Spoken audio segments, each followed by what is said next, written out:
Thanks, dear. So I just want to welcome Linda Black Elk to our club meeting tonight. And I like all the different places that our paths are crossing or intended to cross. And actually, one of my favorite things that we both share is we both have Korean heritage. So it's lovely to actually have a speaker who shares my heritage. And so Linda Black Elk is an ethnobotanist. She's also a food sovereignty activist, and she's particularly specialized and concentrated on teaching about culturally important plants. And I loved hearing that you're doing, straying a tiny bit from this, I loved hearing that you're doing the project around providing elders with food packets and making sure that they're taken care of. And she's particularly interested in how the plants can be used as food and medicine and other building materials, making materials. And so she's also working at a much broader level to extend influence around using things in an environmentally sound way and with environmental quality in mind. And also has written for numerous publications. She sits on the board of the Makochi Ikukupi, and it's a land justice organization on the Oseti Sakowin lands in Minnesota. And she currently serves as food sovereignty coordinator at the United Tribes Technical College in Bismarck, North Dakota. So I love that we got to hear a little bit of other info and intel right before the official meeting, and I'm hoping we get to hear a little bit more about that as well in your talk. So I'm going to turn this over to you, Linda. Thank you for joining us. Awesome. Hi, everybody. Thanks so much for having me. If I was going to greet you in the language of my husband and my children's people, I would say Hamitakiapi, Linda he hakasapa imachiapi. I'm Linda Black Elk. I'm right now on the homelands of the Oceti Sakowin, who are also known as the Seven Council Fires. And they're the Lakota, Dakota, and Nakota people who span a huge distance all over the northern prairies. And I've been out here for a really long time, over half my life.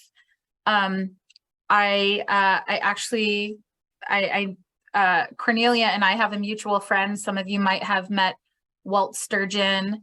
I grew up in the Ohio Valley and used to be a member of the Ohio Mushroom Society. And so I'm not too far from the interest that you all have. I actually started off with an interest in mycology, and I almost majored in that at Miami University. And even the professor there was like, well, what do you want to do with your life? And made me second guess that as a major. And I regret that sometimes, but I've always been interested in plants. My mother, as Cornelia said, she's part Korean and she's part Mongolian. And so she grew up foraging plants and fungi for food and medicine. And then my paternal grandmother also was a big time forager who taught me so much. I always say that one of my very first memories was walking with my grandmother on Cherokee lands in North Carolina and South Carolina. And she would say to me, we would pick wild onions. And she said that someday you're going to meet someone who doesn't mind your wild onion breath. And you'll know that's the person. And I feel like I have that person now because he loves wild onions as much as I do. And we love to gather. I was saying before the meeting started that on average, about 60% of our daily diet is food that we have grown, harvested, hunted, fished, foraged ourselves.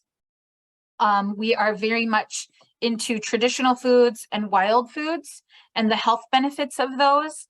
We are firm believers in food as medicine. So we eat with intention. We eat too much and do Netflix and chilling too much, but but we eat really good, beautiful, amazing spirit food. Right now, actually, my husband and I are on a journey of only indigenous foods for the most part. Well, him 100% and me about 95%. I keep falling off the wagon with cheese. And yesterday I was telling Cornelia that I had some white rice because I love white rice. But we've been going for weeks with only North American indigenous foods. And that includes, of course, a lot of the mushrooms that we harvest as well. As Cornelia says in the chat just now, if you all have any questions as I'm talking, please feel free to put them in the chat. I am totally happy to be interrupted so that we can visit about your questions a little bit. I've found that waiting until the end of a Zoom presentation to ask your questions doesn't work very well. They kind of lose momentum or you forget what you wanted to ask. So feel free to just put it in the chat and I can try to talk about them as we go along, okay? So I'm so honored to be here with you all today. And I'm excited to actually get out there and forage with you all at some point. It's one of my favorite places to be there. My dad is actually a descendant of 3 Eastern tribes, including the Catawba. And so I'm very familiar with the plants and the mushrooms out there and try to be more so as time goes on. So I'm just going to share my screen here. And if you, like I said, if you all have any questions as we go along, let me know. Let's see here, slideshow from the beginning. So I'm calling this presentation Northern Great Plains Fungi, but I'm by no means sticking to only that. I'm happy to talk about all kinds of stuff. I can even talk about the work I do. So actually, I should say that I am the Food Sovereignty Coordinator at United Tribes Technical College.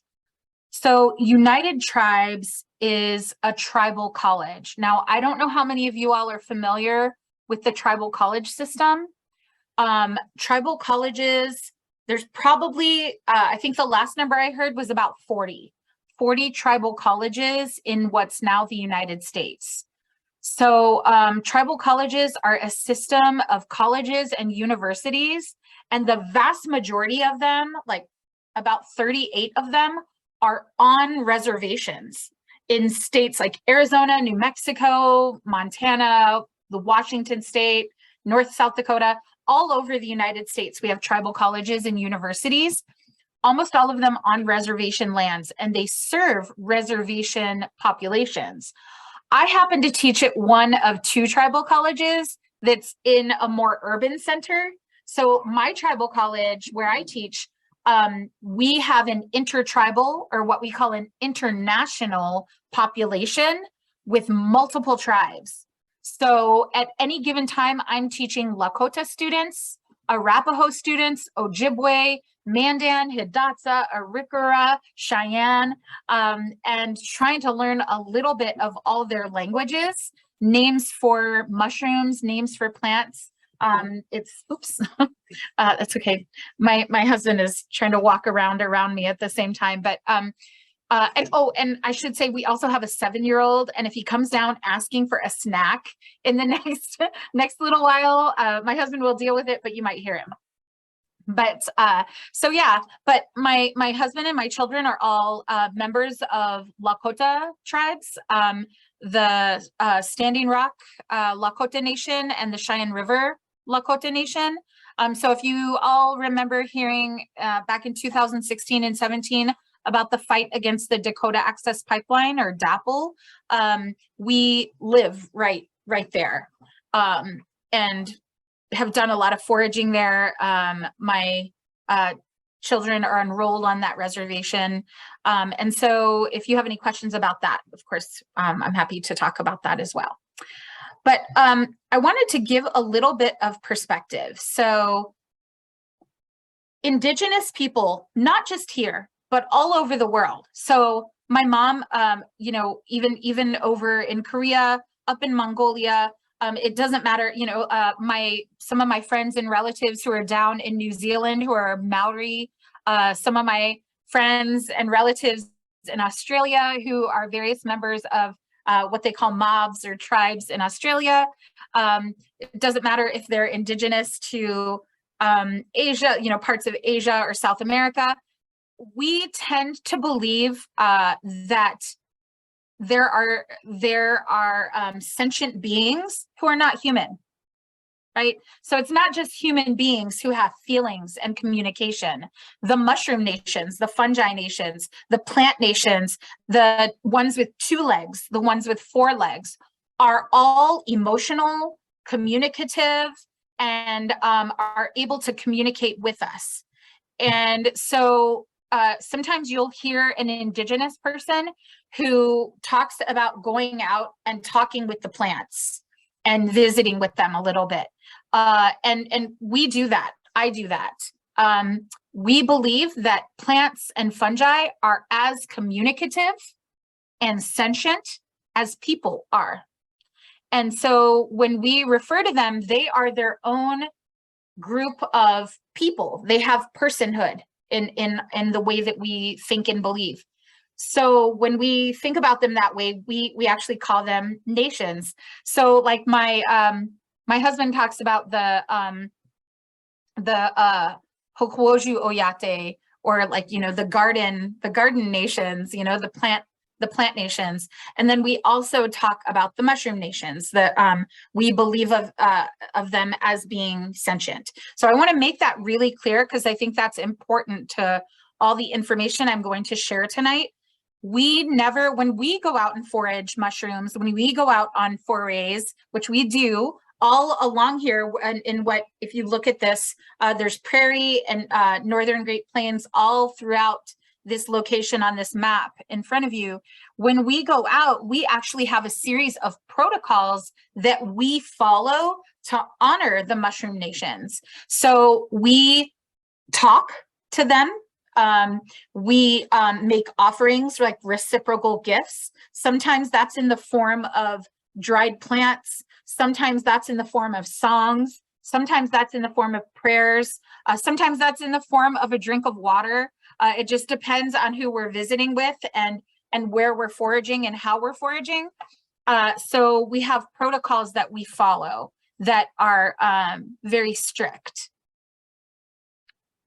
So in the way that we follow, and I can only, I should make clear that I'm only, the information I'm sharing with you all, I'm sharing from my perspective and my family's perspective. I can't speak for everyone. I can't speak for all Indigenous people. I can't speak for all Koreans. And I'm speaking for myself and my family. And I have permission to share all of this. So we definitely utilize mushrooms for food, medicine, materials. These are just a few of the really common ones that we come across all the time. We collect dryad saddle all the time, of course, also known as pheasant back. It's one of our favorites. It's so interesting. I don't know how many of you guys believe this, but I believe that flavor and taste and the way we experience food is relative. I believe it just is different across cultures. So I've been told numerous times in my life that kimchi is an acquired taste. And I've never gotten that, because I don't understand how someone could not like kimchi. Like, it's just so delicious and I crave it and I love the smell of it. So, because of that, because of those experiences, and my husband, Koreans as well, and people all over the world, some people really love to eat animal guts, right? So some people would call them tripe, right? So here we call it taniga. The Lakota word for tripe is taniga, and people here love and crave taniga soup, for example. And actually, just to let you guys know, mushrooms are an important part of taniga soup. So I believe flavor is sort of, and what we like to eat is very much relative. And so people here love pheasant back, whereas I've talked to a lot of people who do not enjoy it quite as much and don't like the flavor, but they love it here. So I'll talk about some others that people love. Of course, like, I don't know. I suppose if there was a cross-cultural mushroom that everyone loves, and I'm sorry, these are vacuum packed, so you can't identify them very well, but these are morels. You all love morels, and you have way more of them down here than we have up here, down there. We really have to look for these. We have more than this, mind you, but you know, on any given year, we will have only a fraction of what you all have there. And but we love them. We love morels. They're very highly prized indigenous food. Shaggy manes, the same thing. Shaggy manes are very highly prized. There are some tribes who have taboos against picking shaggy manes when there's still snow on the ground. There are some tribes who have protocols against picking shaggy manes once they even start to ink just a little bit. Like if there's even a little bit of black on there, they won't eat them. And other tribes will just, you know, eat them however, like at whatever stage. When, you know, I'll show you guys a really common recipe, but the most common way to eat mushrooms out here is in soup. The only other way that I've ever really seen mushrooms consumed on a regular basis, traditionally, right now people eat mushrooms, however, but traditionally people will either put them into soup or they will powder them and put them into everything, okay? And even use them to sprinkle on top of all kinds of grilled dishes, for example. Chicken of the woods, puffball mushrooms, of course, you know, all of these things you heard of, but probably the most common locally, the most, not just the most commonly eaten, most commonly consumed mushroom around us is Hypsizygus ulmarius, the box elder mushroom, which some of you guys might call the elm oyster. That's by far the most commonly consumed, highly prized. You know, we have a few of these because this is just such an important part of the culture here. This is all sliced and dried box elder mushroom, okay? So it's very, very important. Any questions right now? There are a few questions. I was curious how you fix the dryad saddle. And then, let's see, Josh was asking about whether you scrape off the pores because he's heard people saying that they recommend doing that.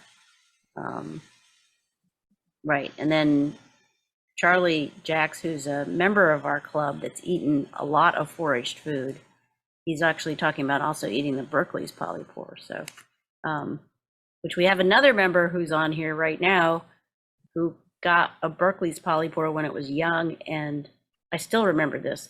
They wrote, her husband, who's a chef, roasted it and said it tasted like Peking duck. But I don't know if you get that mushroom up there. So I'm not quite sure either. We get a number of polypores up here that are consumed.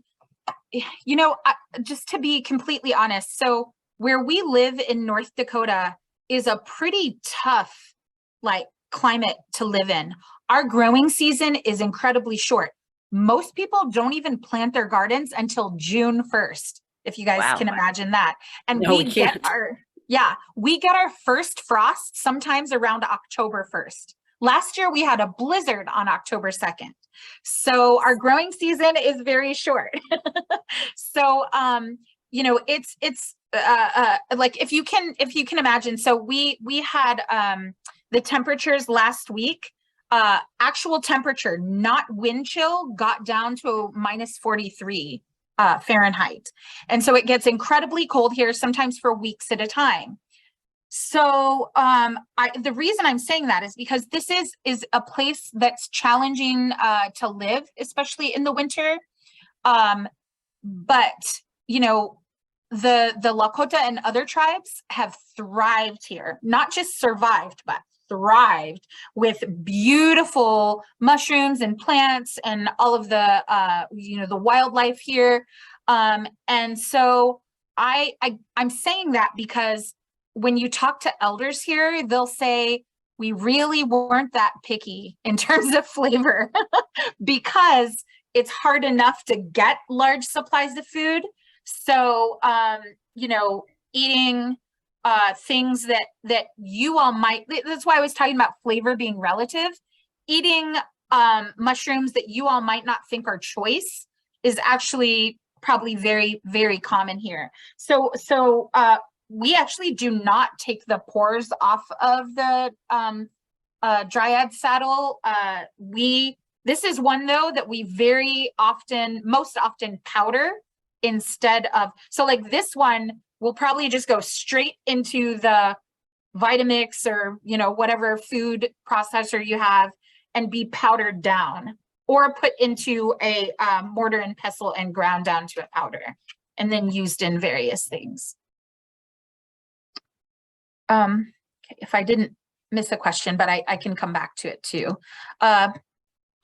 Okay, so we also use a lot of mushrooms medicinally.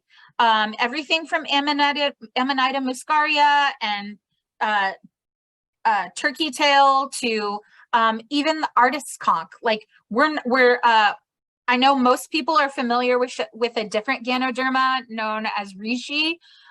We would trade for reishi here. People would trade for it, but they would absolutely and still do use the artist's conch as medicine as well, in very much a similar way that reishi is used. So, you know, these are just a few. I want to make sure that you guys know these lists are by no means complete, right? There's hundreds of different mushrooms that people use here, but these are just a few of the most common ones that I wanted to talk about. Chaga is very much a highly prized medicine here, and we use it all the time. We make it into tea. Oh, I should say that when we drink tea here, we usually will not filter it. We actually drink and eat the plants that we make into tea. And that includes chaga.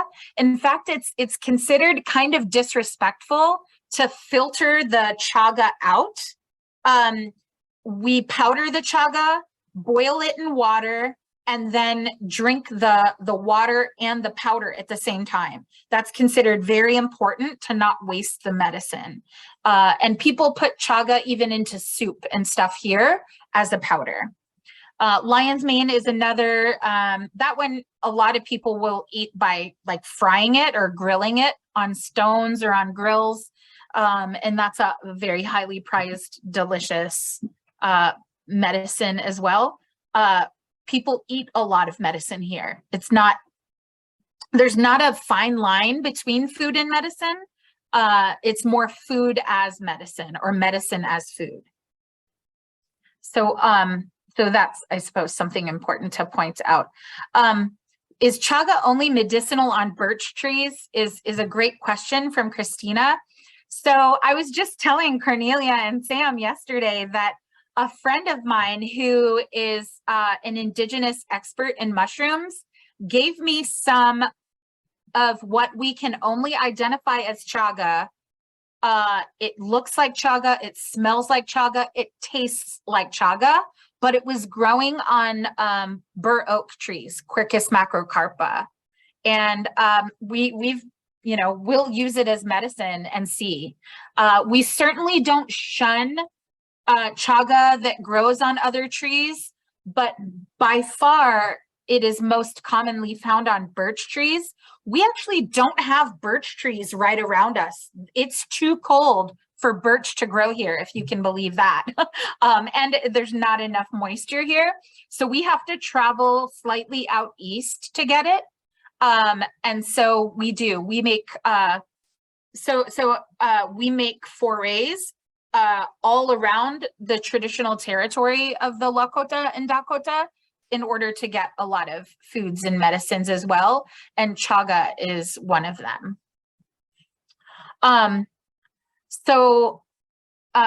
Robin is asking about a mushroom that was used for headaches by burning. So it does matter which polypore you use. Birch polypore is the most common one that's used for headaches, but people do burn chaga mushroom and inhale the smoke. So for you all to know, it's very common for plants and mushrooms to be burned. Okay, that's a really important part of the culture here and elsewhere. I know my mom even has done it my whole life. Incense is very important in Korea, for example. And so burning plants and mushrooms is very common. The polypore, like the birch polypore, burning it and deeply inhaling the smoke into your sinuses is said to relieve sinus infections and even migraine headaches. And there's some plants that I actually use as well, but I have used it that way and it's worked. I don't know if any of the other polypores work, but I would imagine that it would make a difference. So great questions, everybody. Okay, so plants used for food, or mushrooms used for food, mushrooms used for medicine, and of course, mushrooms used for fire starter, very common. There's birch polypore right there. All kinds of mushrooms used. I read an account from an elder who said that her brother found a birch polypore that was like, so in the story, she said it was, when I say story, I mean oral history, traditional knowledge, not just like mythology. But found a birch polypore the size of his head, so it was huge. And he was the fire starter for their clan. That is a very important sacred role. The person who keeps the fire. Starting fire, particularly in the winter, was very difficult, right? It was very difficult. We don't have trees around here. So having a way to start a fire easily can mean the difference between life or death. So that was a role, and you actually had a person who was a fire starter, and a person who kept a coal alive. And so my friend, in this story, her brother kept a live coal inside of a birch polypore for 2 years. Like was able to actually keep that one slow burning inside there for 2 years, which is pretty amazing, I think. Any questions? I believe so. Is Aiko? I'm sorry if I'm saying your name wrong, but yeah. So I've always been told that that's part of what makes chaga medicinal. So I would be very interested to see like how the tannins from an oak accumulating in chaga change the medicinal properties of it. And then of course, mushrooms are very commonly, these are just two. I wouldn't share too much on this, but you know, very much mushrooms are used as ceremony among indigenous people as well. So for example, here's a jar of puffball mushroom. And you guys, can you kind of see that? Yeah, so these are if you look at the picture that I have on there, these are old, dry puffball mushrooms, okay? It really doesn't matter the species. They're all used the same way once they're dried. And we always keep a few jars of this around, not as food, but so we have 3 sons. And when a baby is born, some of you all know that the children will have a little bit of leftover umbilical cord where you cut the cord. They'll have that on their belly button. And these days, what do they use to dry up that umbilical cord? Right? You guys know they'll put rubbing alcohol on it these days to dry it up so that it will fall off. The most tribes did not have access to rubbing alcohol, obviously. And it's dried puffball spores that they would use. So they would take a piece of the mushroom. Can you guys see that? They'd take a piece of the mushroom and they dab it onto the area, and they will do that a few times a day. And in just a matter of a few days, it will dry up and fall off. It's amazing. It works perfectly. The puffball is known as a very common styptic for wounds. So I don't know how many of you all are familiar with the Sundance ceremony, but the Sundance ceremony is a piercing ceremony where men will pierce their chest right here with a small piece of a chokecherry stem. It's a whole ceremony. So I won't go into too much detail, but they'll pierce here. So they'll have open wounds on their chest. And in order to stop the bleeding, prevent infection, and keep insects away, they'll take the puffball mushrooms and pack the spores into the wounds on their chest. And it's still used that way very commonly every year by hundreds and hundreds of people. So very, very important mushroom for healing, not just for ceremony, but for wounds in general. In particular, the baby's belly button and those Sundance wounds, but for all wounds in general, puffball mushrooms are known as a styptic, right? Something that will stop bleeding and prevent infection. Okay, any questions? No? Nope, I don't see any, okay. So just a couple more words about the puffball. We get really huge ones here. We get the gigantea. So, and we always love finding them because we love them as food. They're delicious and they're considered a really important food here. They're normally, we dry a lot of food here. Air drying is very important. We even air dry meat. I'll show you a picture of that in a few minutes. But we air dry our mushrooms. So, you know, I showed you guys this photo, or I mean, this jar earlier of our box elder mushrooms. And so these, you know, tend to dry very, very well. We dry the puffball the same way when it's white and fresh and of course marshmallowy on the inside. We'll dry it for food and use it exactly the same way in soups. The Lakota name that you see there is Hokshi Chekpa. Hokshi Chekpa. And that actually means the baby's navel, the baby's belly button. That's what it means. And so when they are dried, they're even said, and they kind of explode open, they're said to kind of look like a belly button as well. So they kind of reflect that use. And so they're used as wound powder to stop bleeding and prevent infection. They're used for the baby's navel. And like I said earlier, they're used in Sundance as well. And they're ceremonial, they are food, and they are medicine, all of those things. The box elder mushroom. So those cool photos on the right, I just wanted to show you that those are box elder mushrooms that were collected in 1924 by M.R. Gilmore. Gilmore was an ethnobotanist, sort of, but more of an anthropologist who traveled all up the Missouri River, visiting the Pawnee, visiting the Arikara and other tribes, visiting the Dakota and the Lakota, and collecting mushrooms, collecting plants, collecting information. And Gilmore's mushrooms that they collected back in 1924, I'm pretty sure it was either 24 or 29, were put into the Smithsonian.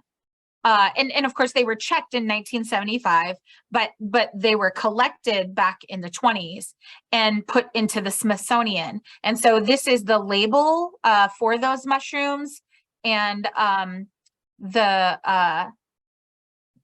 dried mushrooms themselves to show how they were used. Polystictus versicolor. So maybe an early name. I've actually seen some labels in the Smithsonian that are incorrect.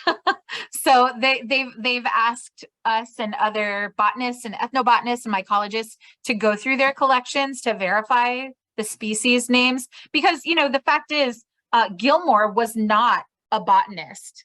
They were kind of an ethnobotanist and loved plants, but never really got many things down to species by themselves. So, okay.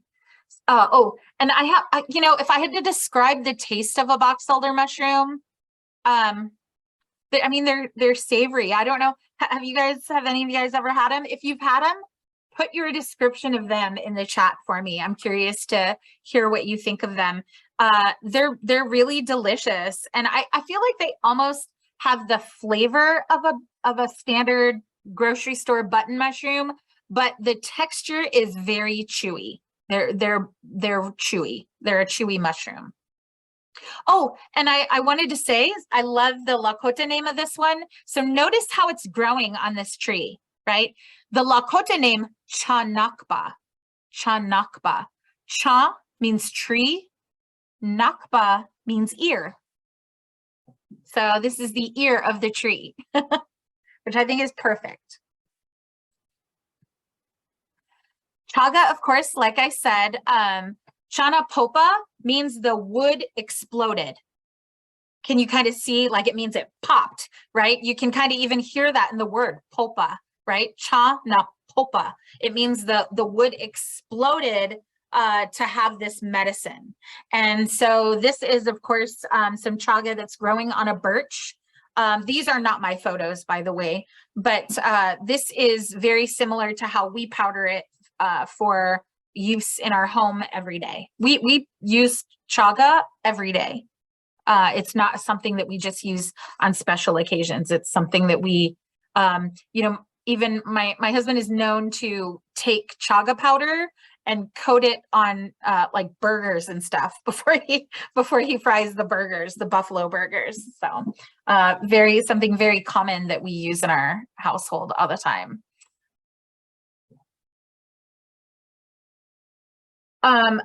Another really important fungus, of course, is the diamond willow fungus.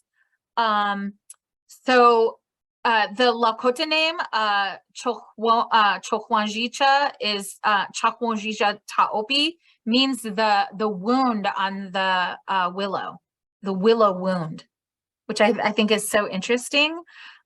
This is a very sacred, like, as you can see, the diamond willow branches are used ceremonially, and they're also used as walking sticks, very highly prized among people here. And so something that we pay a lot of attention to when we'll see a stand of willow that's been infected with this fungus. Okay.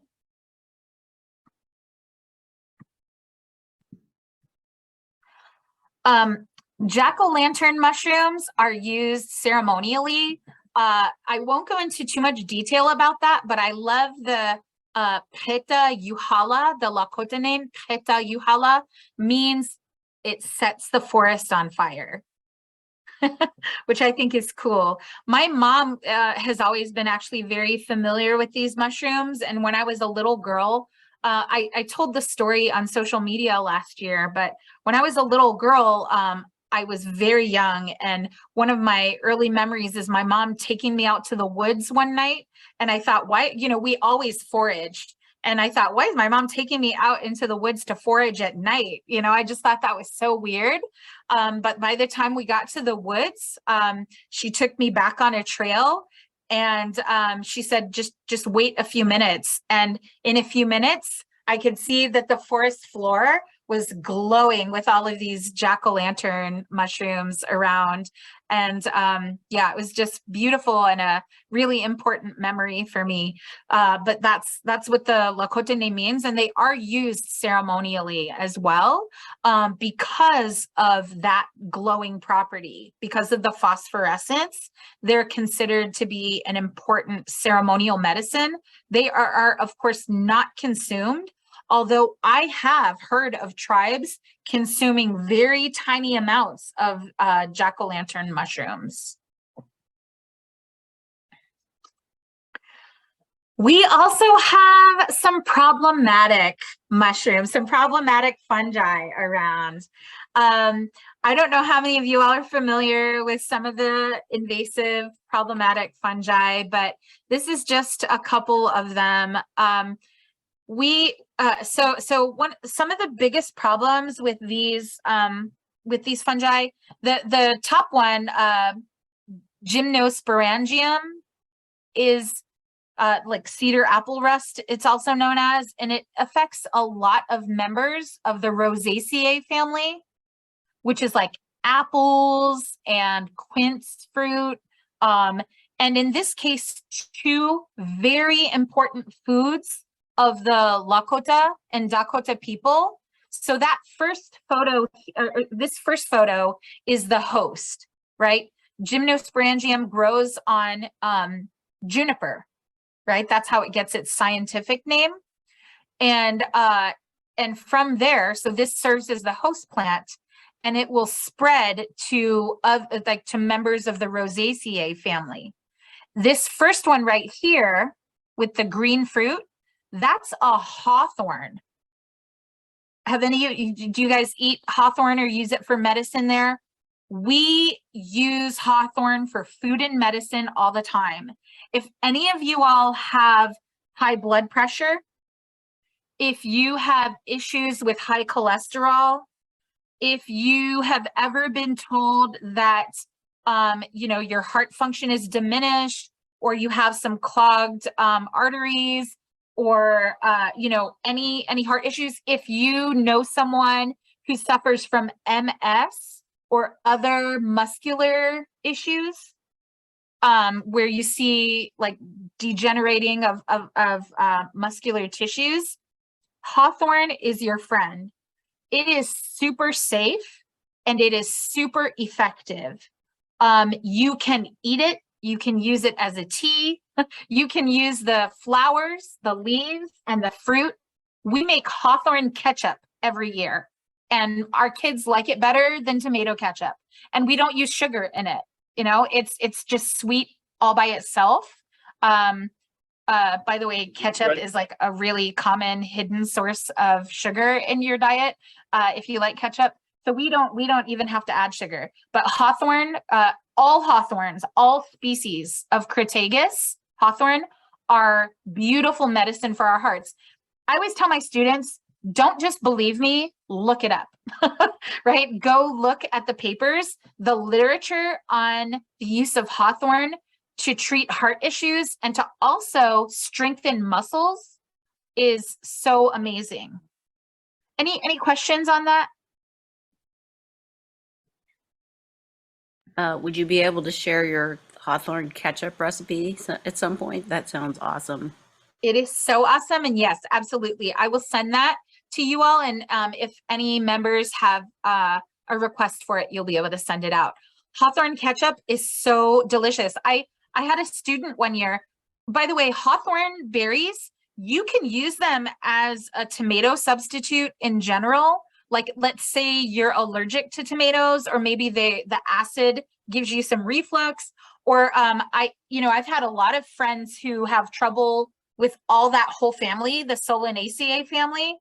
If you're someone who has trouble with that, a really great substitute is hawthorn berries. I had a student one year, one of their final assignments is to make a dish for our class.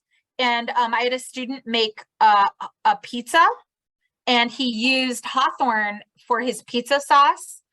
He put like wild onions and wild mushrooms and elk sausage on there as well. It was delicious, but that hawthorn pizza sauce was fantastic.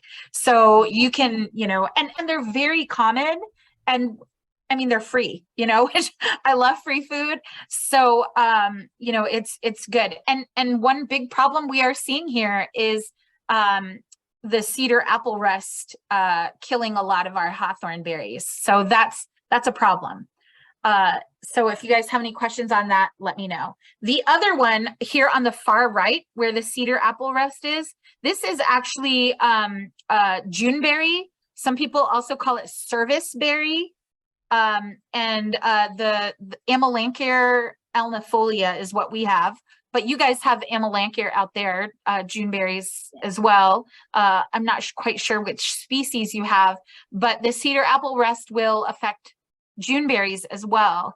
And that's really tough because this is one of the most vitally important foods of Great Plains people. We'll collect gallons and gallons of Juneberries, and then mash them into like a paste and then dry them in patties. They'll form them into patties and dry them in the sun. And then they'll have these Juneberry patties all winter long. They're delicious. They kind of taste like fruit leather, but they're a lot more toothsome. And we even will add water and boil them down into pudding and have Juneberry pudding in the winter. We do the same thing with chokecherries and wild plums and other fruits, but Juneberries are so important. And then the leaves, Juneberry leaf tea is also very important. Fun fact, Juneberry leaf tea has more antioxidants than almost any other plant around. Way higher than those acai berries, higher than blueberries. So, you know, a wonderful, wonderful plant. There are probably some questions there, huh? There's a few questions building up, and it was actually a question about chaga. Does it grow on river birch? I don't know the answer. We don't have the altitude where we live, or the cold, so. Right. So it does. It will grow on Allegheniensis, Betula allegheniensis. What is that? Yellow birch. It will grow on river birch. It will grow on papyrifera, which is the white birch that is very common, the paper birch. It will grow on all Betula species. So, Julie. Julie's asking why we're seeing such a rise in cedar apple rust. It is a native fungi. It's a native rust. So I don't know. I have a hypothesis on that, and I'm going to tell it to you real quick. So out here on the prairie, okay, picture a real, like an indigenous prairie back in the day before they had fire suppression and before they eradicated bison. Okay, bison will go through the prairie and they'll trample everything down and control what plants grow. Fire will move through a prairie and also control what grows. We no longer have the fires because fire is very deeply suppressed here. And we no longer have buffalo trampling everything down and aerating the soil. And so what we are seeing, if you go to the southern part of South Dakota, which I hope you all will come visit us sometime, the southern part of South Dakota, like on your way to the Black Hills, is covered in juniper. And I mean covered. And it was never like that. Never. There's like, if you look at old accounts, like the juniper was actually, small patches kind of spread out, pretty rare. And so a highly prized medicine because people would have to seek it out. But now it is invasive on all of the hillsides. I hate calling an indigenous plant invasive, but that's the only word I can think of because it's choking out everything. And if you've ever seen a stand of juniper, nothing will grow underneath it. We actually did a study on what grows underneath juniper stands, and it was like 2 invasive plants, like almost nothing. It puts out a compound into the soil that will actually prevent the growth of other plants. So I believe that's probably contributing to the spread of cedar apple rust. Okay. So we also so Gabe and Emma from Gowan Family Valley Farms, they said that they grow Hypsizygous almarius, and They totally agree with you about the texture piece. It's not Chewy. like a standard oyster mushroom. Right. Yeah, we do. We get oyster mushrooms a lot here as well, and we love them. And they're a highly prized mushroom as well. And I love the texture of oyster mushrooms. Yeah, the box elder mushroom, it's not the same. But I mean, sorry, this doesn't have to do with this slide, but the Lakota, I don't how many of you guys have tried choke cherries before? Prunus virginiana. I know they grow out there, and you guys also have Prunus serratna, the black cherry.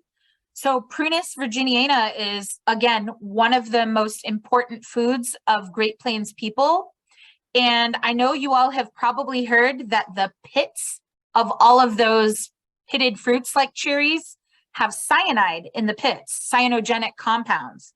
And that's true. But the Lakota and other tribes here eat the pits. They will mash the entire chokecherry whole using a stone, a large flat stone, and then they have a smashing stone, and they'll smash and scrape. And I have probably 200 pounds of dried chokecherry patties here, because they'll take that paste with the pit and all, form it into like hamburger sized patties, and then let them dry in the sun. I always kind of quiz my students, and I say, how is it that indigenous people here are able to eat all of these chokecherry pits without any negative effects from the cyanogenic compounds in the pits? And the most common answer I get is, well, maybe we built up a resistance to cyanide. No, no, please don't test that. Please don't operate under the assumption that you're resistant to cyanide, because you'll have a tough time, right? So what it is actually is that the acidity of the fruit juice, when you crush it, the acidity of the fruit juice breaks the bond between the cyanide and whatever it's attached to. I'm not a chemist, I can't remember. And the cyanide dissipates as a gas. So you're only left with all the nutrition and everything in those pits. So from a textural standpoint, when you reconstitute those chokecherry patties with water and you make what we call chokecherry pudding, or wojapi in Lakota, very common dish here, wojapi, it's gritty and sandy, and it's like eating sweet sand with a bit of almond flavor. Almond, and it's like chokecherry almond sand. That's what it's like. And I think that most people would not be okay with that. But here, they love it. They love that texture. And so I can only imagine that when it comes to this box elder mushroom, they must love that texture. They must just love something about it, because that's what they've gotten used to and started to value over time. So yep, Charles, that's right. You can cook chokecherries down as well to get rid of those cyanogenic compounds. These actually aren't cooked. They're fresh chokecherries that are ground and dried. Another problematic rust that we have is the white pine rust. The plant on the right, these two photos, these are ribes, R-I-B-E-S, which are also known as currants, C-U-R-R-A-N-T-S, also known as gooseberries. I don't know how many species you all collect and eat down there of ribes, but they're very important here. White pine rust is actually an invasive fungi. It came over with pines that were brought over from Europe and Asia. And so it's been very difficult to see our gooseberry populations decimated by this rust. First, it'll affect the leaves die off, and then of course the shrubs won't produce any fruit. And that's been really tough because they're a very important part of the culture here. So even though fungi are very important food, medicine, fire starting material, ceremonial material, fungi can also be pretty problematic here as well, especially when our environment is out of balance. Another example of that would be I actually don't have it in here. Another example of that would be the heart rot, ash, heart rot fungus. I can't remember the scientific name off the top of my head, but if you just Google ash, like ash trees, heart rot fungus, it'll come up. That's actually, I don't know if it's happening out east, but here it's affecting almost all the ash. On my campus, the United Tribes Technical College campus, we have about 400 ash trees. We had some people come out and test them, and all of them are infected with that fungus. And so we estimate that in the next 5 to 10 years, upwards of 80 to 90% of the ash trees in North Dakota will be dead. Ash is the most common tree here. So that's very difficult. Like we've been talking to elders, and elders say, go out and look at our landscape, right now, because in the next 5 to 10 years, the landscape will no longer look this way, because of this invasive fungus that's affecting all the ash trees. Ash is another culturally important plant as well. So, okay. So I wanted to just share with you guys, I love talking about food, but I love talking about how we apply these foods as well, how we cook them. And so I wanted to just introduce you to a few really common and important foods that we eat. This is one of the most common soups. In our family, we probably eat this twice a month. I mean, it's that common. I set a piece. So this on the far right, do any of you all dry meat? Some of you all probably make jerky, right? It's similar, but we air dry meat here. We don't dehydrate it. We don't bake it in an oven. We actually thinly slice raw meat, buffalo meat. So this photo on the right-hand side is thinly sliced and air dried buffalo meat. Okay, I don't know how many of y'all have tried buffalo before, but it's really good. Bison. Oops, sorry. So bison meat is really delicious. And when I say we air dry it, what we do is we get our roasts and we slice them very thin. Now, I don't know what your climate is like. I mean, I've been down there many times and stayed down there for long periods, and I feel like it's pretty humid. Am I right? Is it pretty humid down there? So it is not up here. Like, it is very dry here. So I don't know that air drying meat would be as easy down there. But I have heard that many tribes air dried meat down there, but they would make sure that there was a really good breeze before they do it. So up here, we will thinly slice the meat, and then we will hang it. We have a rack. I have a drying rack right over here in my dining room. If I have time, I'll run over there and get it because it's literally 6 feet away from me. But we hang it on this drying rack, and in 3 days, it's completely dried. And the reason I'm putting so much emphasis on this is because in our culture today, all of us are a part of here, we have come to believe, and we have had it drilled into our heads, that if we leave meat out, it'll spoil, right?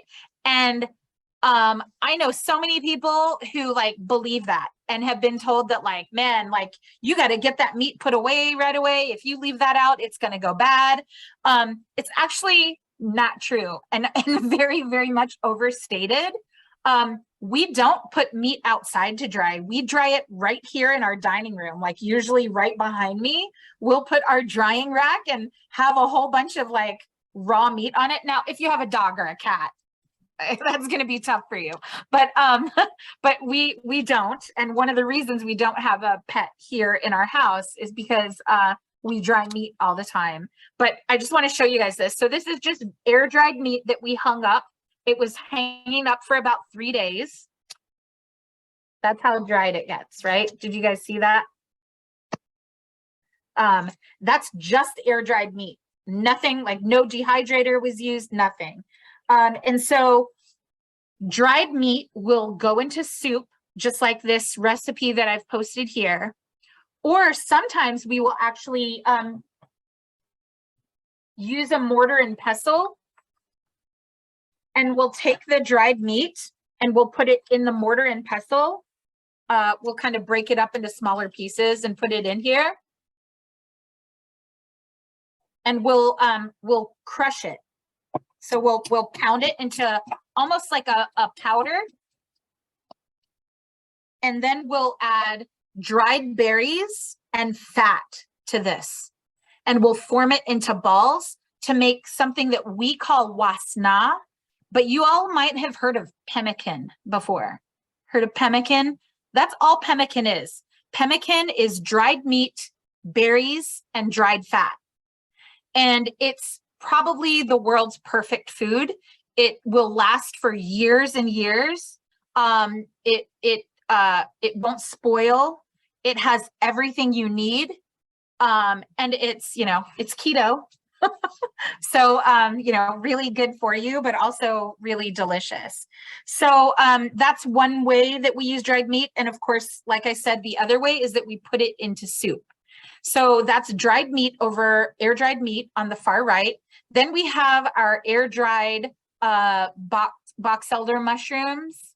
Then we have, my husband loved making this picture because that's 20 different kinds of corn that we have grown and that we've traded for with other people. And I think it was Gowina Farms. If you guys grow corn and you ever want to trade, please contact me because we're always up to do that. But yeah, this is 20 different kinds of corn and hominy. All hominy is corn that's been boiled down in wood ash, and you know the seed coat has been broken down. So we add all those different kinds of corn to this soup as well. And then this over here on the left is dried squash. In this case, it was dried Hubbard squash. All we do is again, exact same process. We cut our squash thin and then we hang it on racks to dry. Or we'll feed a thread through it with a needle and we'll have these long bundles of squash pieces hanging to dry. We do that behind me as well. So all of these, along with some squash blossoms, dried squash blossoms, we collect all the squash blossoms at the end of the season, the ones that aren't going to become squash. You all have a really long growing season, so I don't know if you ever have the opportunity to have blossoms that will not become squash, but they are delicious and they make an amazing seasoning and soup. They have a completely different flavor than squash itself.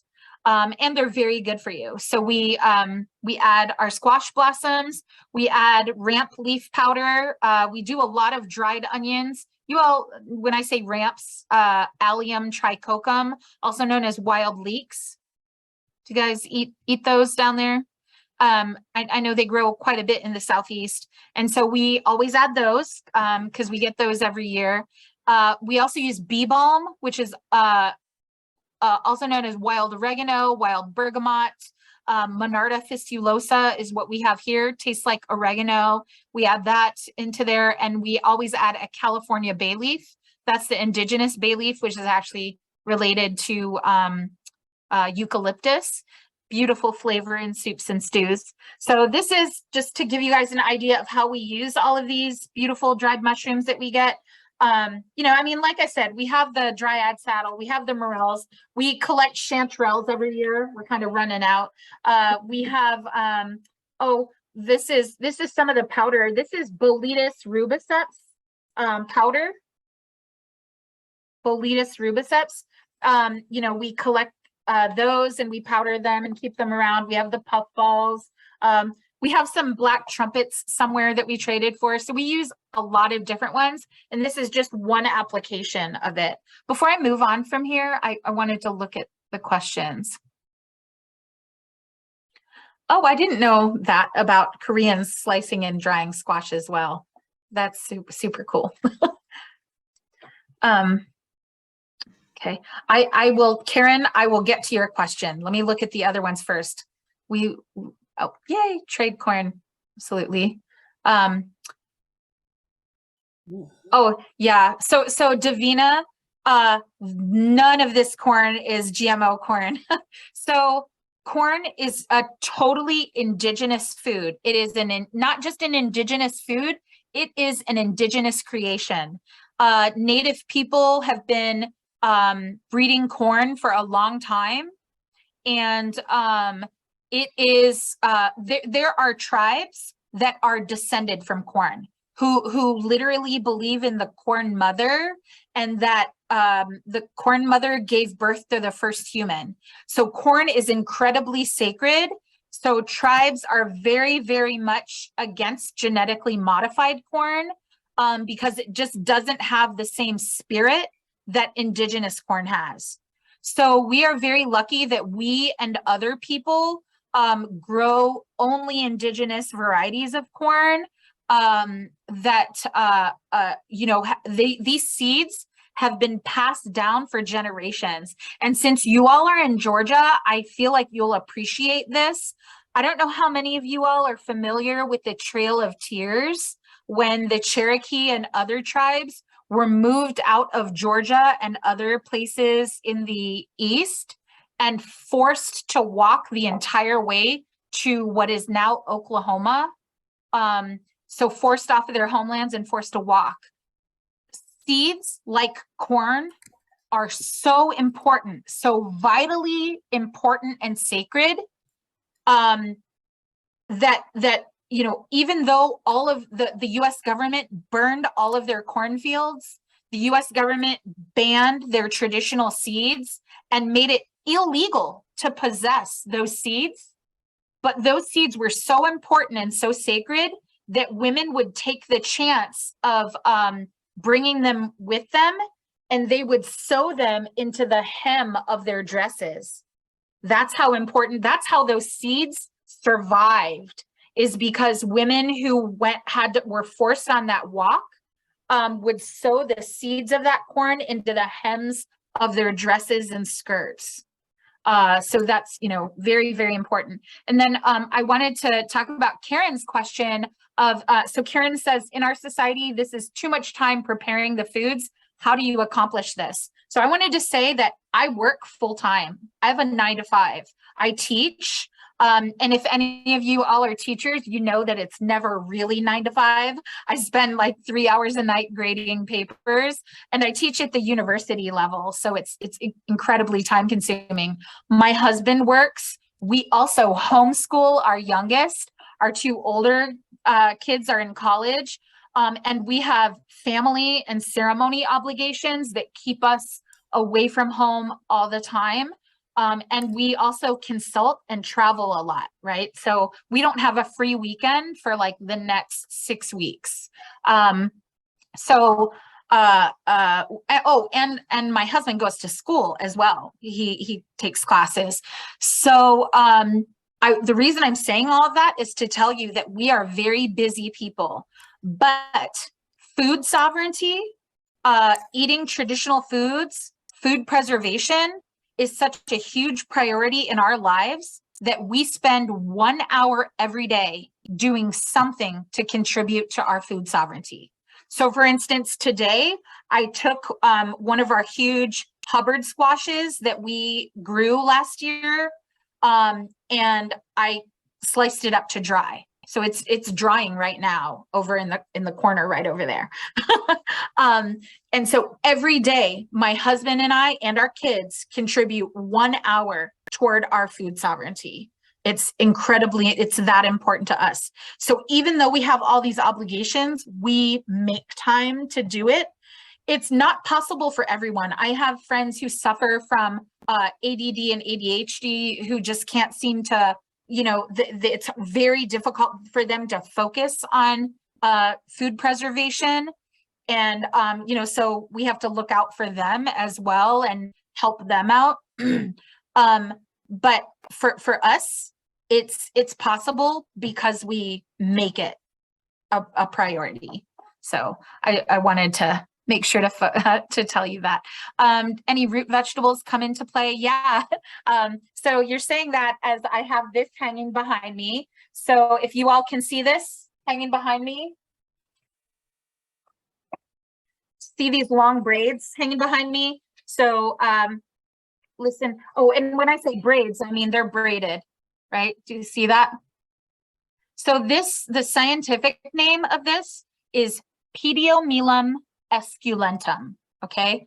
The English name is prairie turnip, or some people call them Indian turnip. And just listen to this, right? I'm gonna bang this on the table, right? They're hard as a rock, okay?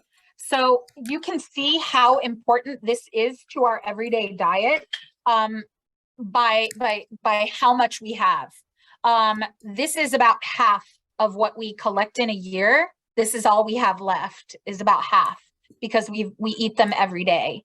This is one of the most important foods of the Lakota when it comes to complex carbohydrates. This is a root vegetable that's actually a legume, right? So it's in the bean family. And we go out every summer. There's only a window of about 3 weeks. Here, this goes back to Karen's question of how do you make this happen? We take off work and use our vacation time to go harvest that plant because that's how important it is. So we spend about 3 weeks harvesting that plant, some of it every day. Because we need it so much. This very traditionally would also go into this soup, but because we have so much corn in this recipe, we don't need to use this, okay? So very, very important root vegetable there. Thanks for putting that info in there. Isn't there a gourmet fungi that grows on corn? Yep, and that's actually an indigenous mushroom that's a sacred indigenous food. Many people call it huit lacoche, Huitlacoche, maybe, Huitlacoche. Up here, the name isn't near as pretty. They call it corn smut. Not a pretty name, but so delicious. If you've never had a Huitlacoche taco in your life, I think you all should put it on your bucket list and make it a part, like a goal to have a Huitlacoche taco one time before you go. Oh, Echo, I saw you did that. Thank you. So delicious. Let's see here. Oh, wow, Cornelia. Oh my gosh, that's awesome. Yeah, Sam and I have been out to collect them together before too. Yeah, they're so delicious. This is another one you can put on your bucket list. But if any of you all come visit us, we will totally cook this soup and some prairie turnips for you all as well. Tipsila. Me too, Echo. Let's see here. Okay. So I think I got to all the questions. I also wanted, so this is a food, one application of mushrooms. And I also, of course, wanted to, this very simple, to say that we use a lot of mushroom honey in our house as well. Every evening before we go to bed, we all do spoonfuls of mushroom honey, very high in antioxidants. If you or anyone in your family, I am diagnosed ADHD. You know, I have a lot of that going on. And so one of the things in my husband's family, there is dementia in his family. And so mushrooms are very well known to help stave off neural degeneration. So some of our favorites are listed there, and we just do about 2 tablespoons of mushroom powder in half a cup of raw honey, or you can use real maple syrup.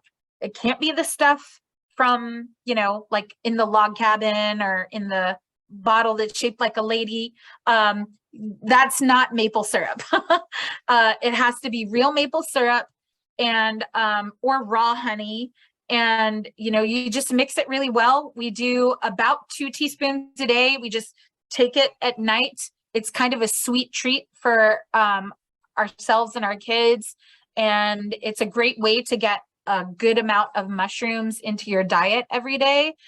Plus, I got to tell you, if you know, especially with COVID still going around, and then right now influenza and RSV, all of these things going around in such high numbers, if you are prone to a cough or lung issues, I'm asthmatic, so I'm always looking out for my lungs. Mushroom honey is a fantastic cough medicine. It's amazing. And in fact, in clinical trials, honey, just raw honey by itself, not even with the mushrooms, has been shown to alleviate coughs better than over-the-counter cough syrups. So with the addition of the mushroom in there, it actually is not only helping to alleviate the cough and control the cough, but it's actually antiviral and antibacterial as well. So it's preventing infection and helping to heal you. So I wanted to make sure to put this up there. By the way, we make a quarter, like this is for one of the, you know, a jelly jar like this, right, of mushroom honey. That's this recipe will fit into here. If you try to buy this size 4-ounce mushroom honey online, it's going to cost you upwards of $60 if it's the good stuff. You can make it at home for almost nothing, right? The honey might be the most expensive part. Okay, so, ooh, I spelled turkey wrong there. I apologize for that. So I'm going to stop my share now and ask if there are any questions or any discussion. I'm so happy to talk about anything that you guys might want to talk about, but I really appreciate you guys listening to me. I talked way longer than I thought I would, so. This was perfect. Thank you. Thank you. I know Thanks. that, yeah, no, go ahead. Oh, no, I was just going to say thanks for having me. This is Sam, and I was wondering, since you are full screen instead of the PowerPoint, could you maybe share a couple of those jars again, because it'll be easier to see than when you were very small. Oh, good. Yeah, absolutely. So of course, this is one of our jars of box elder mushroom. You know, this is such an important mushroom for us that we always keep plenty of these around. And, you know, this is the one that I was saying is really chewy. It's chewy, but you can also powder it if you don't like that texture, which I don't want you guys to hold this against my husband when you meet him, but he does not like the texture of mushrooms. So he just said ixnay. He said, don't tell them that. I remember when he and I first started dating, I ordered a mushroom dish and I said, it tastes like meat, because he's a big fan of meat. And he ate it and he was like, I'll never trust you again when you say it tastes like meat, because it didn't taste like meat, but I do still. These are some of the oyster mushrooms. We try to vacuum seal everything, but we do use them a lot. So because this is not vacuum sealed anymore, this will be the next one that we use. So these are some of the oysters. These were growing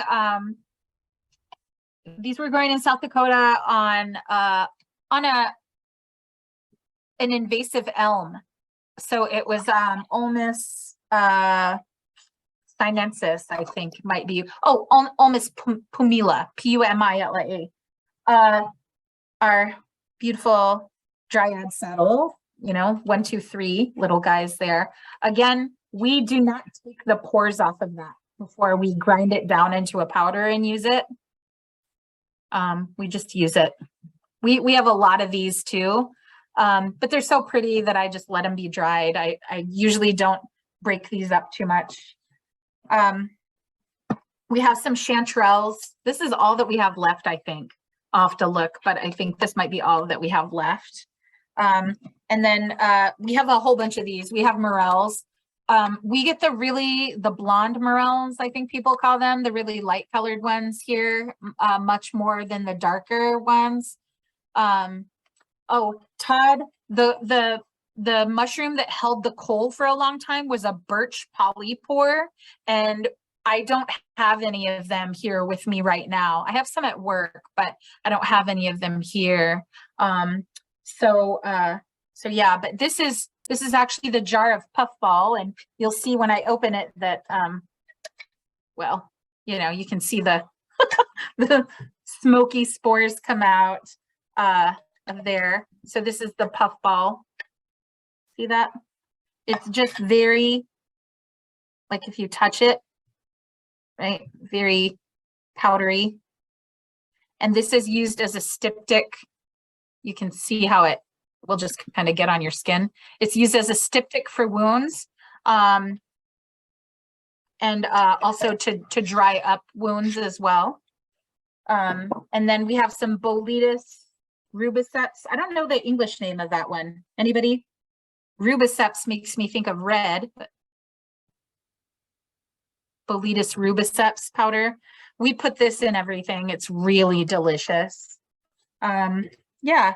So, I mean, we have others around too, probably, but, and then I don't know if you guys were able to see this up close, but here's was I showing you this one up close? I can't remember. This is the prairie turnip, the Pediomelum esculentum. And that's, of course, that's not a mushroom, but delicious nonetheless. So we do have a few questions that there's a lot in the chat, but let's see, someone asked if you had a protocol for hypertension using hawthorn. Yes, I do actually. So I actually prefer a hawthorn oxymel. Do you know what an oxymel is? Have you ever used that before? So I'm typing the word in the chat just so you can see. So hawthorn oxymel. An oxymel is when you take a mixture of half apple cider vinegar and half honey. Okay. And then you put them into a jar, any jar. You fill the jar half full of herbs first.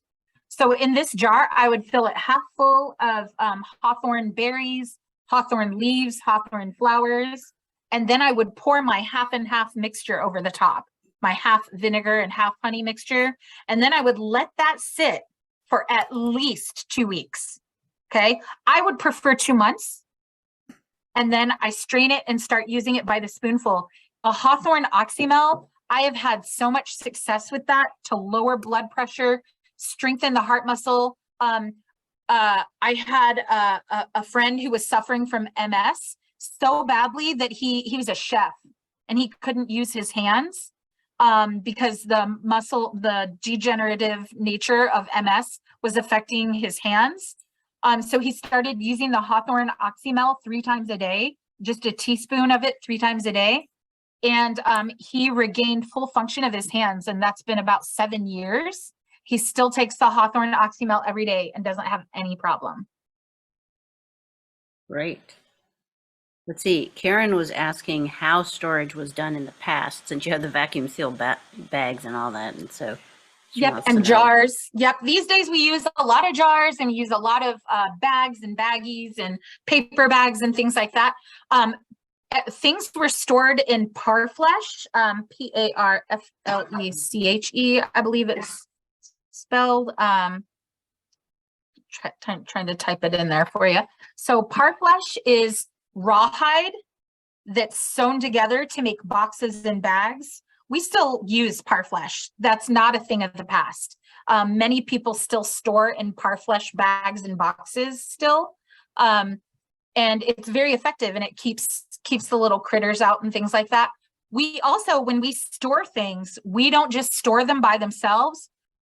We will usually put something like mint, like a whole bunch of mint leaves in the bottom to keep the mice from trying to get in, because they don't like that. Oh yeah, great recommendation. Robin Kimmerer's Braiding Sweetgrass. I have to say, if you have a chance, instead of buying the actual paper book, listen to the book on they're not called books on tape anymore, are they? Listen to the audiobook. Robin reads it herself, and I will tell you guys that who she is when she's reading that book is who she is in real life. She really is that person. There's no pretense. There's no like fakery. She really is that person in real life. And so I highly recommend listening to the audiobook so that you can hear her voice when she's reading her own words. So There was yeah. there was another question from Dan Alvier about whether there were any other grains that you like to consume besides corn and white rice. And he's just wondering. Yep. Wild rice. Did wild rice come up? So I love white rice, but it's not indigenous to North America. So I've been trying to cut down a lot, but we eat a lot of wild rice, which is of course indigenous to here and a very important food and so delicious. Wild rice is absolutely amazing. Grains are not a huge part of the indigenous diet here, but we do eat a lot of seeds. So like acorns are important. The seeds from plantago are important. Sunflower seeds are very important. Corn, of course, very important. Yeah. Any other? No problem, Dan. Okay. Great. So I just posted, because you had talked about Robin Wall Kimmerer, and I just posted that she's going to be the opening keynote speaker for the Society for Economic Botany and Ethnobiology later this year in June. So that's in the chat. Yep. And if you have a chance to go see her, she's really wonderful and amazing, and I highly recommend it. She teaches up in New York State. So Echo's asking if we grow wild rice ourselves. So okay. And they're asking about GMO wild rice. So the Ojibwe in Minnesota and most of the Ojibwe in Wisconsin, what we call Lake Superior Ojibwe, do not allow GMO wild rice at all. They don't allow it anywhere near there. And so they don't have that problem. And we go up and harvest with them, or they harvest for us and then we trade. So we only eat hand harvested wild rice. We don't eat, I don't even know how patty rice could be called wild rice, but they do have wild rice that's patty rice that's grown in these patties where that they'll drain off kind of like cranberries. But we don't eat that as much as possible. Yeah, I'm sure restaurants serve it, but we don't normally eat that even in restaurants. So I'm just curious, Linda, if you're working on, I know you have videos, and so people may not know that, but, and you have, I think, other media too, but are you thinking about a cookbook or some kind of, something like that? I just, yourself at all? I'm curious. Yes, we talk about this all the time. I don't know why, but it's very well, maybe it's the ADHD actually, but it's very difficult for me to like get the gumption up to write a book, but for some reason I can write a 200-word Facebook post without a problem. But it's not that I'm a huge fan of social media, but I find the small snippets of information to be very easy. And so I am on Facebook. If any of you all have questions after this, or you have questions about Hawthorne or anything we've talked about today, you can absolutely contact me on Facebook or Instagram.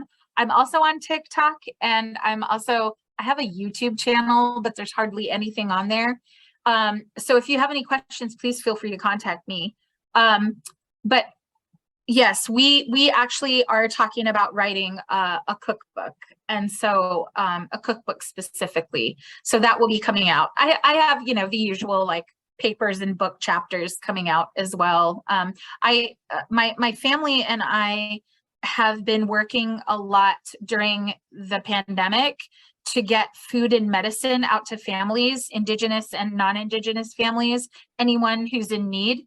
And so we make a lot of indigenous medicine and we hand it out to people, including mushroom powders and things like that.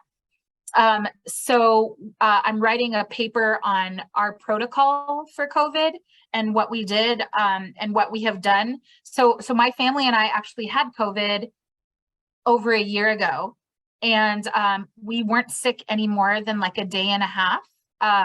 And we were using all indigenous medicines during that time. And we are all we're all at risk, like high risk. We all have asthma and some other lung issues. So it was a real concern for us when we tested positive.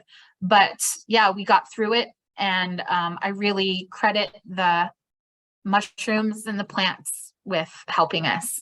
So if you all ever, have questions about that, please let me know. Do you get maitake mushrooms up there, Hen of the Woods? We don't right around here, but just to the east of us and just to the west of us, we do. So we use those a lot as well. We love them. So actually, one of the reasons I ask is that that is a mushroom that often helps people with asthma if you take it regularly. So, and then it looks like Robin has a question about using sweet gum for COVID. Yep. So we don't have sweet gum here, and so we didn't have access to it. But I have a friend, for example, in Tennessee, who was using sweet gum tincture for COVID. Yeah, good medicine. Do you know what part of the sweet gum, like the leaves or the balls, or which? Yep. So she was tincturing the green balls, the green fruit. Okay, great. And Julie is asking, how can we best support you and your work? Oh, thank you. That's so nice to ask. Yeah, I would say, developing a relationship with the non-human relatives around you, like the mushrooms and the plants, is probably the best thing anyone can do to help support our work from afar. If you all wanted to contribute and support, you could always send us, if you have extra of any of the medicines, the things that you all forage and collect, that we can use and send out to people. There is, however, unfortunately, there's always a need within our 5-state area. We do hand deliveries. So we deliver to Indigenous elders within this entire 5-state region on the weekends. So that goes back to the question of having time for food sovereignty. It's hard, but we do it. And then, elders have a difficult time trusting things that come to them through the mail. So it's important that we hand deliver things to them. So, yeah, please PM me, send me a message for my address. And if you have anything that you have harvested that you want to share, we will gladly get that out to the people. Great, thank you. I guess we should put your address in the chat again, just for people that weren't on here earlier. I think My email, or I was going to grab it and do that, but there you go. Oh, cool. So there's my email. Please feel free to call me. Sorry. Any last questions? That would be, you can unmute yourself and ask. So, but that lots and lots of gratitude and thanks in the chat as well. So thank you very, very much for coming here and being with us tonight, as well as your husband in the background. Yep. Thank you. Thank you all so much for having me. It's been such a pleasure. And we will let you know when the video gets posted on our YouTube channel. Oh, great. Yeah, that's exciting. Thank you all so much. All right. Thank you. Thank you. Kamsahamnida, Cornelia. Yes, kamsahamnida. To everyone. Yes. Right, take care, everybody. Bye, all.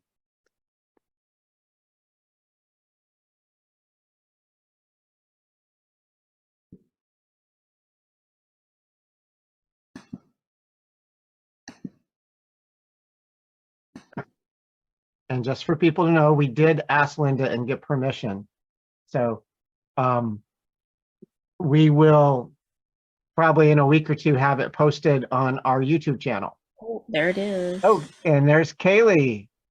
Oh my goodness, look at all those pins. Got the big one, and then this little guy right here. Excellent. There's a giant one up here, but I think it's already breaking down. But yeah, I thought that was awesome. Sweetie, did you see who just joined? No, I just clicked on the thing. Oh, Robin Nanix. Oh, great. I'm so excited. Our first meeting of the year. And So not everybody knows what that bag was. Do you want to explain it, dear? so we do a workshop that we learn the methodology from a friend from Seattle. And it's called Just Add Water. So it's a non-sterilized way to grow oyster mushrooms. And you use a special kind of kitty litter that's made of recycled newspaper. And then you add a little guinea pig food and some water and spawn, and then you put it in newspaper sleeves. And you get mushrooms in, anywhere from 2 to 4 weeks. And And then you get them again, which is what's happening. some people can testify that they're getting second fruitings, sometimes thirds. We fruited ours inside of the module, the bag that you and Cornelia gave us at the potluck. Yeah. And they're on their second flush right now. There's a little pin set starting, and they're looking pretty good. Oh, I bet they're happy there. Wow. Oh yeah. Do you have to treat the substrate? Do you have to boil it or any of that kind of thing? No, No, that's that's the magic, is because when you make pellets, the mixture is heated and then extruded and then it's stabilized. I mean, that's how they keep alfalfa good for years, whatever. no, it's you know. pre-sterilized. So it's the process of making the pellets Right. makes the substrate sterilized, pasteurized. So All right, that was the brilliance of Milton, like being in the pet store going, hey, this is cellulose and it's been pasteurized. I bet I could use it to grow mushrooms. It's awesome. Yeah, otherwise you'd open your bag of dog food or whatever, or kitty litter or whatever it is, and you'd have a bunch of stuff growing in it, right? Right. Well, that's why you add water. oh, this is Yeah. awesome. They're right before 7. People are starting to pour in. I have a question about Yeah. membership, if now's a good time to ask it. Sure. So I don't think I paid yet for this year. So, and also, so the best way to do that, I guess, is to go back on, I forget how we did it last year, but I guess the best way is to go back on the website and then use maybe a credit card, or should we send a check in by mail? And the other question is, if you want to join NAMA at the same time, what's the best way to do that?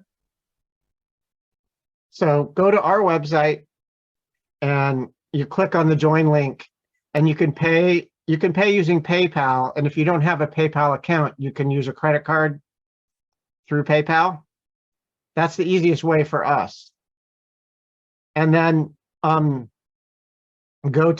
just go to the NAMA website, which is NAMYCO,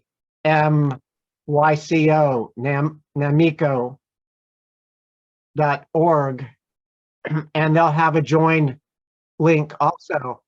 And then when you register for them, they'll ask if you're a member of an affiliate club, and you'll say yes, and then you'll get a few dollars off your NAMA membership. Okay. Sweetie, Thank you you. want to put the website? Oh, you did. Just put Emma. All right. No, I didn't do that. That was Emma. Yeah, Thank you, Emma. We This is did that awesome. yesterday. Oh, you just joined, David? Rejoined, yeah. Yeah.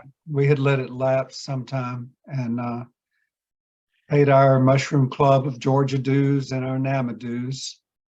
It's both a bargain. And we will be talking in a few minutes about why people might want to join NAMA now. But we'll give you a couple minutes because we'll have a few more coming in.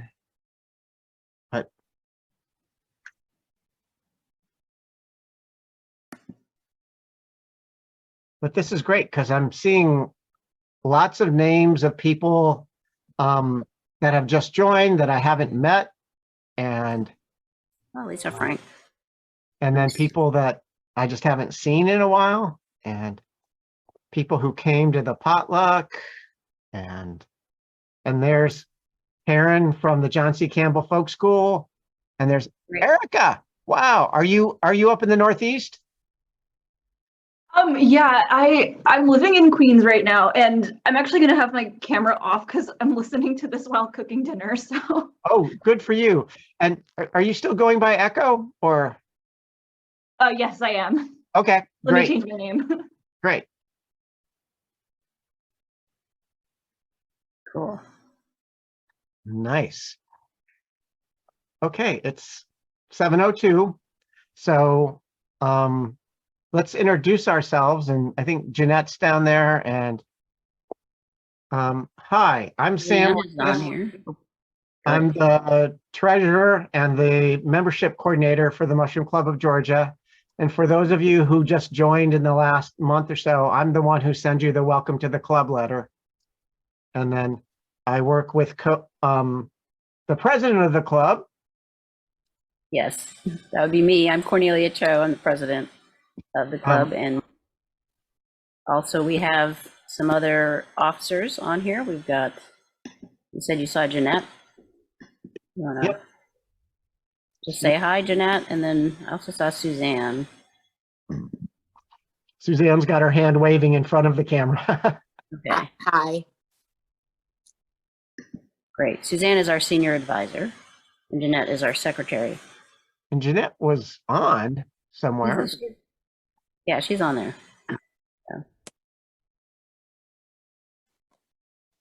So, welcome everybody. Sam, you said you are going to mention why people might want to join NAMA.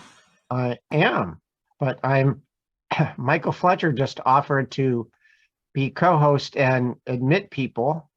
Okay, great. So I wanted to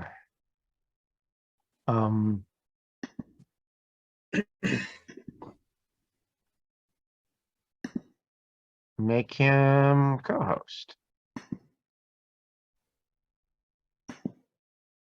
Here's your chance, Michael. Let Steve in. Oh, 2 people. Okay, great. Okay. 2 Susanna. people in the waiting room. Let them in. Morgan, oh, sorry, I did it, but hey. Oh. Okay.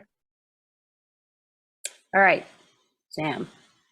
So Talk about the North American Mycological Association. NAMA is the North American Mycological Association. It's the kind of umbrella group for amateur clubs all over North America, which includes Canada and actually Mexico. And one of its missions is to host a national foray every year in a different location around the country, so that local clubs get a chance to help, and also people who are traveling, you get to go hunt mushrooms in maybe a part of the country you haven't hunted mushrooms before, and also you get to meet 250 really cool people. And the last one was in September, beginning October in Missouri. And that was the last one where I was the 4A committee chair for NAMA. I've been served as the 4A committee chair for 7 years and helped oversee picking locations and getting speakers and all that. And I stepped down at the end of that meeting, but I'm still on the committee and still helping. But the reason I'm bringing this all up for y'all is the NAMA 4A this year is going to be August 24th through 27th. And it's going to be at the Cayuga Conference Center in Hendersonville, North Carolina. So that's about 3 hours and 40 minutes from here. The center is a really beautiful conference center. And in fact, Cornelia and I went up last year and did a site visit and signed the contract. And we're going up this Friday to meet the new 4A chair and a few other people to do a second site visit. So our club is going to be helping out.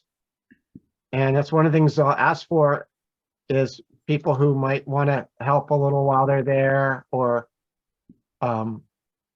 do some, like I'm in the process of contacting bus companies to get buses for running our 4As, and just people to help a little bit. But it's just a beautiful place. It's going to be really wonderful time. And we'll probably have 300 people because it's a bigger, nicer conference center. And the registration, you have to be an AMA member. Registration is opening, I think, around April 1st. We'll see if we actually meet that deadline or not.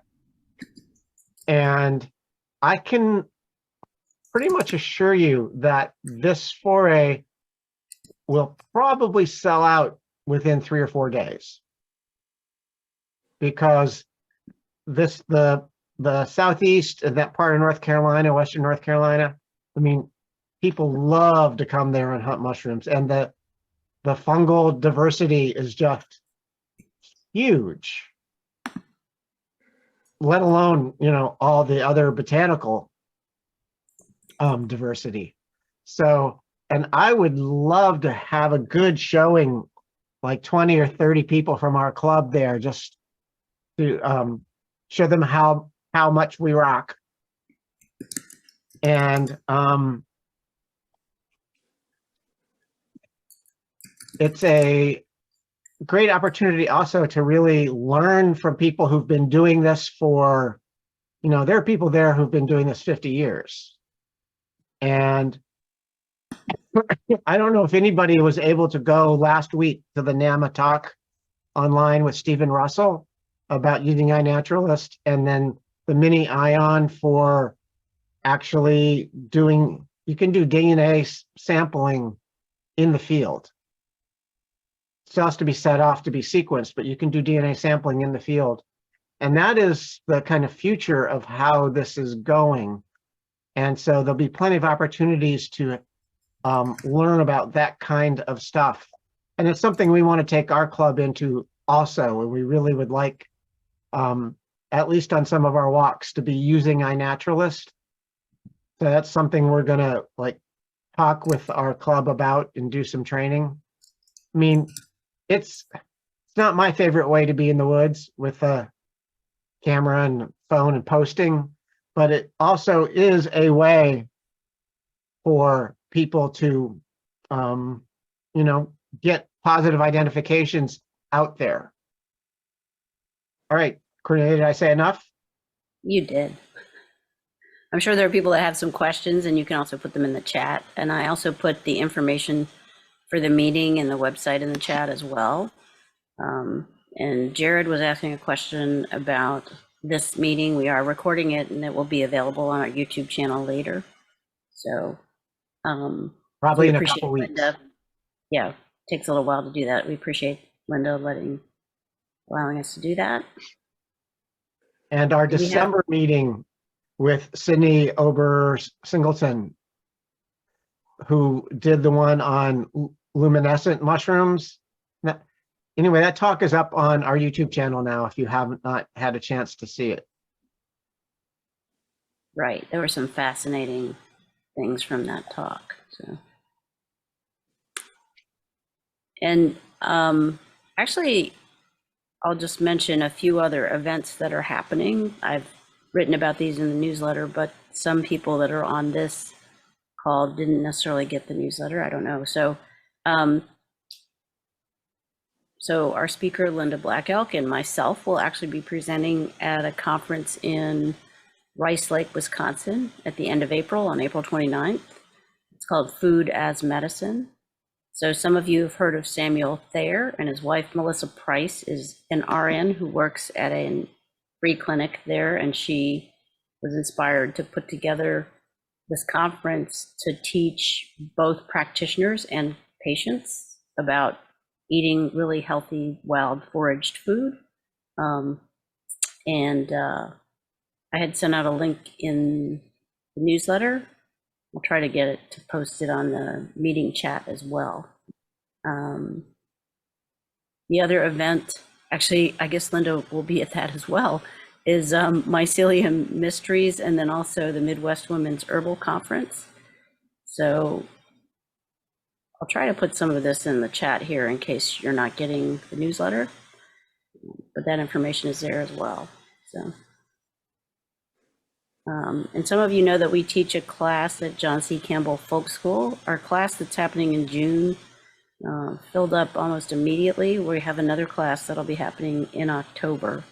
So you want to keep an eye out if you're interested in signing up. This is a mushroom immersion course that we do over a week. And a lot of these things we have done with our club members, but you get a concentrated chance to learn this stuff. So, okay. All right.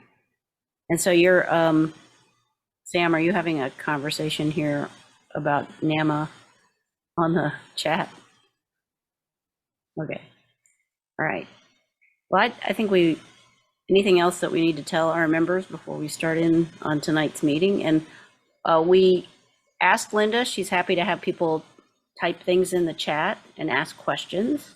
So that's usually how we do it. So if you have something that comes up that she's talking about, and if you can type your question in the chat, then we can sort of summarize them and ask her about it. That would be great. And then also, once we start the meeting, it does help her streaming if you turn off your video, but we don't have to do that quite yet. So, all right. Sam, anything else? I know you were talking about possibly scheduling a log drilling workshop and a oyster bag workshop, but I don't think you have the dates yet, right? Is that right, dear? No, okay. Nope. I will I say think- that one of the things that we got to do is teach one of the oyster mushroom grow bag workshops to 35 county extension agents. And they liked it so much, and they sent us pictures of their mushrooms growing, that they asked us to do it again. So your tax dollars in Georgia are going towards people being able to learn more about growing mushrooms at home with kitty litter. So I think that's pretty exciting. And also the other thing I'll mention is I have not forgotten or given up on logs to food. It's actually, we're going to want to start ramping up because springtime is the best time to collect wood. And so I'll probably be sending out some stuff about meeting around that project as well. And so if you're interested, then go ahead and email me, and I'll put a little information in the chat later as well. So, right. And we are also interested as well in people who want to learn more about iNaturalist and also this DNA sequencing that Stephen Russell talked about at the NAMA meeting. And when I talk about it, I said, we're moving closer and closer to Star Trek and using tricorders to like point it at something and be able to tell what it is. We're not there yet, but this is closer. Being able to do like 1,000 samples at once. And what did he say? It was about 35 cents a sample instead of $3 or $4 a sample. So, Yes, but you have to send good. in like 1,000 to be sequenced all at once. yeah, it's kind of amazing what they figured out.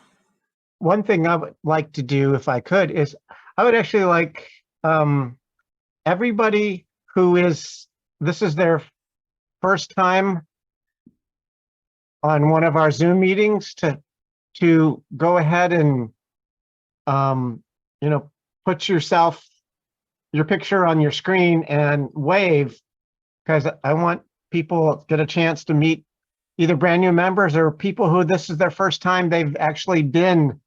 Hi, Lee, Aaron. You could ask them to Carmen. raise their electronic hand. It'll And you pop could them also- onto the top of the yeah. screen. So that's down at the reactions button below, and it says, there's a choice that says raise hand. Because there are Susanna. people here who also have been members for a while, but this is their first Zoom meeting. Oh, okay, cool. Yeah, so very awesome welcome. And we will continue to bring up great speakers, and we are in conversation about possibly some in-person hybrid meetings. Because if we do an in-person meeting, we would definitely figure out a way to live broadcast it so that we're just still in discussion. We very much lean towards the side of being extra careful, and we don't want a Mushroom Club event to turn into a COVID vector. And this one reason, and we said that, we did our holiday potluck for the first time in 2 years on December 10th, but we did it outside. One of the joys of being in the South, Linda, is we held our holiday potluck on a Saturday, December 10th in an outdoor pavilion at a park. And we had 75 people there. And the food was awesome. It was awesome. Sam, where would these meetings go? Where would they be held if we do hybrid? If we, well, the place that we were meeting before COVID was the in-town community church on La Vista, right at North Druid Hills. And so I would just have to contact them again about renting out meeting space. So, but that's down the road. But I did want to say what our March meeting is going to be. So our March meeting is going to be actually the NAMA president, Trent Blizzard, and his wife, Kristen. And he'll be talking on foraging for burn morels out west. And they are also authors of one of the cookbooks that we have. Right, and they have a website called Modern Forager, right? So you can check out their website as well. So, you'll get a notice about that too. And I also wanted to let new members know, it's not like we send you an email every week. It's just that, when NAMA sends us something that's open to all our members, we'll forward it to you right away. But we try to do one newsletter a month. And then also you'll get walk announcements and workshop announcements and chances to sign up and register for that. Okay. Okay. I'm done talking, dear. It's your turn. Okay.